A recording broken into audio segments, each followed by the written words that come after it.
ക്രിസ്തുവിലുള്ള പ്രിയപ്പെട്ട സഹോദരി സഹോദരന്മാരെ, കത്തോലിക്ക സഭ ജൂലൈ 28 വിശുദ്ധ അൽഫോൻസാമയുടെ തിരുനാൾ ആഘോഷിക്കുന്നു. ഭാരതത്തിൻ്റെ പ്രഥമ വിശുദ്ധിയാണ് അൽഫോൻസാമ. ലളിതമായ കാര്യങ്ങളിലൂടെ ദൈവത്തെ പ്രീതിപ്പെടുത്താൻ ആഗ്രഹിച്ചു, അതിനായി ശ്രമിച്ചു. ക്രിസ്തുവിൻ്റെ കണ്ണുകൾ കടമെടുത്ത കന്യക എന്ന് അൽഫോൻസാമയെ വിശേഷിപ്പിക്കാറുണ്ട്. വിശുദ്ധ പൗലോസ്ലീഹയെ പോലെ സ്നേഹത്തിൻ്റെ പിന്നാലെ അവളും ഓടുകയായിരുന്നു. പരിധിയില്ലാത്ത സ്നേഹം, പരാതിയില്ലാത്ത സഹനം, ഇത് രണ്ടുമാണ് അൽഫോൻസാമയെ വിശുദ്ധിയാക്കി മാറ്റിയത്. ലേഖനം വിശുദ്ധ പൗലോസ്ലീഹ ഗലാത്യർക്ക് എഴുതിയ ലേഖനം 2-ാം അധ്യായം 19 മുതൽ 21 വരെയുള്ള വാക്യങ്ങൾ. എന്തെന്നാൽ ദൈവത്തിനായി ജീവിക്കേണ്ടതിന് ഞാൻ നിയമത്തിലൂടെ നിയമത്തിനനുസൃതമായി നിയമത്തിന് മൃതനായി. ഞാൻ ക്രിസ്തുവിനോട് കൂടെ ക്രൂശിതനായിരിക്കുന്നു.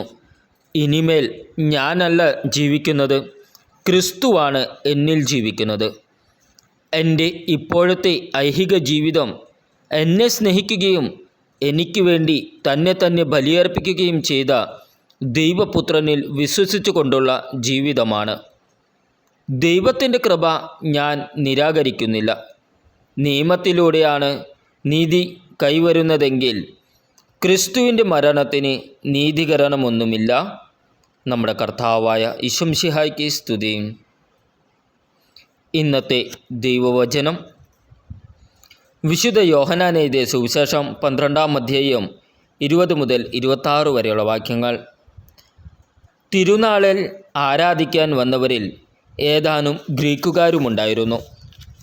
ഇവർ ഗലീലയിലെ ബെത്സേദയിൽ നിന്നുള്ള ഫിലിപ്പോസിൻ്റെ അടുക്കൽ ചെന്ന് പറഞ്ഞു, പ്രഭോ, ഞങ്ങൾ യേശുവിനെ കാണാൻ ആഗ്രഹിക്കുന്നു. ഫിലിപ്പോസ് പോയി അന്ത്രയോസിനോട് പറഞ്ഞു. അന്ത്രയോസും ഫിലിപ്പോസും കൂടി യേശുവിനെ വിവരമറിയിച്ചു. യേശു പറഞ്ഞു, മനുഷ്യപുത്രൻ മഹത്വപ്പെടാനുള്ള സമയമായിരിക്കുന്നു. സത്യം സത്യമായി ഞാൻ നിങ്ങളോട് പറയുന്നു, ഗോതമ്പ് മണി നിലത്തു വീണ് അഴിയുന്നില്ലെങ്കിൽ അത് അതേപടിയിരിക്കും. അഴിയുന്നെങ്കിലോ അത് വളരെ ഫലം പുറപ്പെടുവിക്കും. തൻ്റെ ജീവനെ സ്നേഹിക്കുന്നവൻ അത് നഷ്ടപ്പെടുത്തുന്നു. ഈ ലോകത്തിൽ തൻ്റെ ജീവനെ ദ്വേഷിക്കുന്നവൻ നിത്യജീവിതത്തിലേക്ക് അതിനെ കാത്തു സൂക്ഷിക്കും. എന്നെ ശുശ്രൂഷിക്കാൻ ആഗ്രഹിക്കുന്നവൻ എന്നെ അനുഗമിക്കട്ടെ. അപ്പോൾ ഞാൻ ആയിരിക്കുന്നിടത്ത് എൻ്റെ ശുശ്രൂഷകനും ആയിരിക്കും. എന്നെ ശുശ്രൂഷിക്കുന്നവനെ പിതാവ് ബഹുമാനിക്കും. നമ്മുടെ കർത്താവായ ഈശോമിശിഹായ്ക്ക് സ്തുതി.